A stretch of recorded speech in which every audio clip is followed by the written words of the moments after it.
Olá, você interessado em gastronomia. Seja bem-vindo ao último episódio da primeira temporada de Luz, Câmera e Cocção.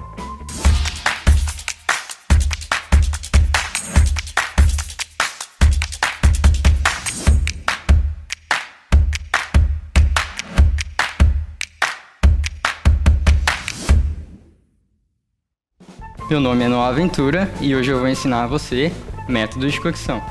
Você já se perguntou o que é cocção? De uma maneira simples, cocção nada mais é do que cozimento.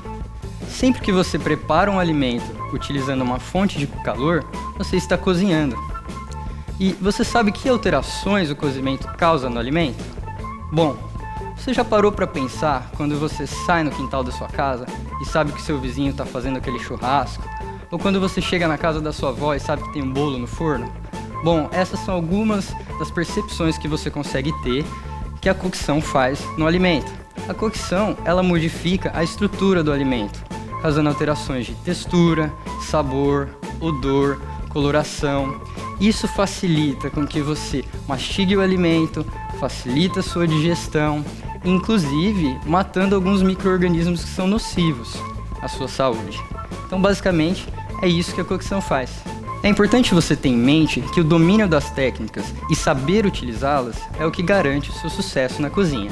Por isso, hoje eu vou ensinar você 10 das principais técnicas de cocção. Eu dividi em 4 grupos de acordo com a fonte de calor. São essas: fonte de calor seco, sem a utilização de gordura; calor seco com a utilização de gordura; calor úmido e calor misto.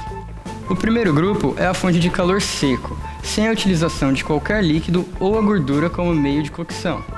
Isso pode acontecer tanto pela ação direta do calor radiante, que conhecemos como grelhar, quanto pela ação indireta do calor no forno, que conhecemos como assar. Quando falamos em assar um alimento, você tem que ter em mente que é um método de cocção demorado. Por isso, costumeiramente, assamos peças de carnes inteiras, aves e peixes. E alguns cuidados são necessários, como, primeiro, pré-aquecer o forno, sempre tomando cuidado e prestando atenção qual é o alimento que você está utilizando, para que você possa aquecer na temperatura correta e pelo tempo correto. Além disso, proteínas, que são carnes fibrosas e mais duras, você sempre tem que marinar antes. Já o método de cocção grelhar é completamente diferente de assar, já que ele é muito mais rápido, a fonte de calor é direta. Então nós utilizamos pedaços de carne menores, bifes, filés de tilápia, frango. Inclusive, é importante você ter em mente que cada método de cocção utiliza um instrumento específico. No caso de grelhar, nós utilizamos a grelha. Você pode perceber que ela possui esses sulcos, que é o que permite deixar os desenhos quando grelhamos um alimento e ainda permite que toda a sua gordura solte nela. As observações que você tem que ter quando grelha um alimento é que, conforme ele cozinha, todos os sucos que estão na carne tendem a subir. Quando você termina de grelhar e coloca a sua carne na tábua, sempre espere alguns minutinhos para que todos os sucos dela voltem a se redistribuir e ela continue suculenta no momento que você cortar. Senão, quando você cortar, isso será espalhado pela tábua. Vamos à segunda fonte de calor, que é o calor seco com a utilização de gordura. São 3 os métodos, e basicamente o que diferencia cada um é a quantidade de gordura utilizada, que pode ser desde um fio até gordura suficiente para cobrir o alimento. O primeiro método é saltear, que nada mais é do que cozinhar o alimento de maneira rápida, em alta temperatura, com pouca quantidade de gordura. Para saltear um alimento, primeiro você precisa cortar bem pequeno, em tiras, cubos ou até desfiado. Isso porque ele precisa cozinhar rápido, então se você cortar muito grande, não vai dar tempo de cozinhar, eles não vão conseguir. Então alguns cuidados precisam ser tomados para você poder saltear um alimento. Ou seja, não colocar muito de uma vez dentro da frigideira, porque um vai sobrepor o outro. Então, não vou cozinhar de maneira homogênea, vai ficar um diferente do outro. Além disso, assim como grelhar, saltear também possui o seu próprio instrumento para você conseguir fazer, que é a saltese. A saltese possui o seu formato que permite que o alimento pule, para que você consiga fazer esse movimento de maneira contínua. Então, quando você estiver salteando o alimento, também é importante você ter em mente que não pode ficar fazendo isso o tempo inteiro, porque a frigideira vai ficar longe do fogo e o alimento também não cozinha. As próximas duas técnicas são frigir e fritar. Eu vou falar as duas juntas porque elas são basicamente muito parecidas. A única diferença mesmo é a quantidade de gordura. Que para frigir você vai utilizar a gordura nunca para cobrir o alimento. Coloca ali um dedinho, você não precisa dele mergulhando em gordura. Diferente de fritar, que você vai colocar o suficiente para cobrir o alimento.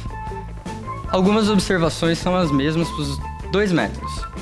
Primeiro, sempre tenha um papel toalha para quando você terminar de fritar ou frigir, você poder colocar o alimento e ele não ficar encharcado. E se possível, se você tiver na sua casa, uma grade para que o alimento não fique em contato com uma superfície. Vamos ao terceiro grupo. O terceiro grupo é o da fonte de calor úmida. Ou seja, como o próprio nome diz, você vai cozinhar o alimento num meio que tem líquido ou vapor. Os métodos são escalfado e vapor. O primeiro método é o escalfado, que também é conhecido como pochê. Você já deve ter ouvido esse nome. Os ovos pochês têm sido muito difundidos. O que você não devia saber é que ele recebe esse nome por conta do método de cocção em que ele é preparado. Essa técnica é basicamente você mergulhar delicadamente o alimento em água. Esse líquido pode ser água ou então qualquer fundo aromatizado com raspas de limão, gengibre, ou ainda você pode usar um líquido aromatizado como vinho também. A temperatura que você utiliza para preparar é sempre quando sobe as primeiras bolhas de fervura. É uma fervura leve. Então você sempre tem que tomar um cuidado com a temperatura e sempre observar o ponto de cozimento do alimento. O segundo método de cocção dessa fonte de calor é o vapor. O legal desse método é que ele é o que mais mantém o sabor do próprio alimento. Outra coisa interessante é que esse método de cocção reduz a perda de vitaminas e mantém o valor nutritivo dos alimentos. São 3 as formas de você preparar o alimento no vapor. É sem a utilização de pressão. Você tem uma panela específica que possui uma grade onde você deposita o alimento e cozinha no líquido que entra em ebulição. Outra forma é utilizando uma panela de pressão, que é uma panela especial que aumenta a temperatura, ela chega em temperaturas altas.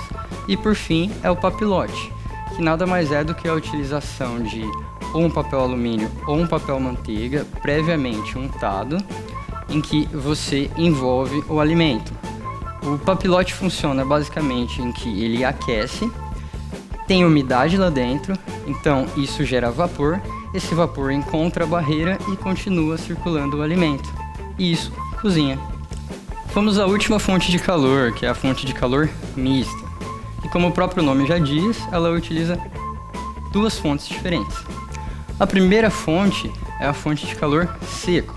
Você vai primeiro selar o alimento para que ele forme uma crosta bem dourada e em seguida você vai utilizar a fonte de calor úmida. Você vai utilizar um líquido. São 3 os métodos que eu vou te ensinar. Eles são basicamente muito parecidos, por isso eu vou explicar quase todos juntos. Uma prática que você já deve conhecer é refogar, que nada mais é do que utilizar pouca gordura para selar o alimento e depois deixar ele cozinhar no próprio vapor que ele solta. Você vai utilizar uma temperatura branda e, se necessário, você pode adicionar um pouquinho de líquido, mas não muito. Esse costuma ser um método que você utiliza para iniciar outros métodos de cocção. Um guisado você inicia refogando um alimento, que normalmente são carnes que você corta em cubos. Você precisa refogar para que esse alimento adquira uma coloração dourada e crie uma crosta, que vai impedir que os líquidos do próprio alimento saiam, além de dar uma coloração bonita no final. Você não quer aquela comida esbranquiçada. Depois de bem refogado e atingido uma coloração que você goste, você vai adicionar líquido. Mas esse líquido não pode cobrir o alimento inteiro. ele tem que chegar ali até a metade, mais ou menos, uns 2 dedinhos. E então você vai observando, esse líquido vai reduzindo e você sempre vai acrescentando até que o alimento esteja cozido. Veja que essa carne que você utiliza normalmente é uma carne dura e gordurosa. Esse líquido vai estar cheio de sabor dessa carne, que você vai deixar reduzir e vai formar o seu molho no final. E vai ser utilizado nessa carne que vai estar macia e uma delícia. Por fim, o ensopado. O processo do ensopado é basicamente o mesmo do guisado. Você também vai dourar a carne, você vai deixá-la atingir uma coloração bonita, vai deixá-la bem selada, bem douradinha. A diferença é que o líquido que você vai acrescentar, você vai cobrir ela toda e vai deixar cozinhando. Então é isso, o programa chegou ao final e aqui estão os 10 métodos de cocção que eu ensinei a você. Eles estão divididos nos 4 grupos de acordo com a fonte de calor. Aqui eu tenho a fonte de calor seco sem a utilização de gordura, que é grelhar e assar. Aqui eu tenho a fonte de calor seco com a utilização de gordura, que é saltear, frigir e fritar. Aqui eu tenho a fonte de calor úmido, que é vapor e escalfar. E por fim, a fonte de calor misto, que é refogar, guisar e ensopar. E este foi o último programa da primeira temporada de Luz, Câmera e Cocção. Eu espero que você tenha gostado. Obrigado. Tchau.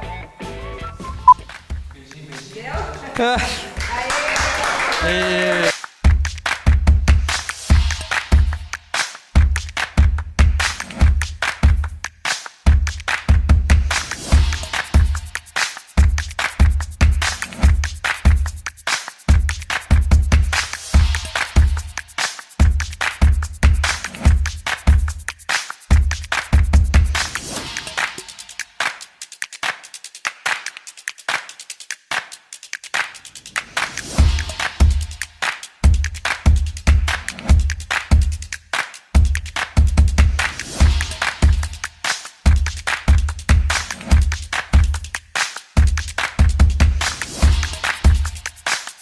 Eu fico me balançando, né? Desculpa.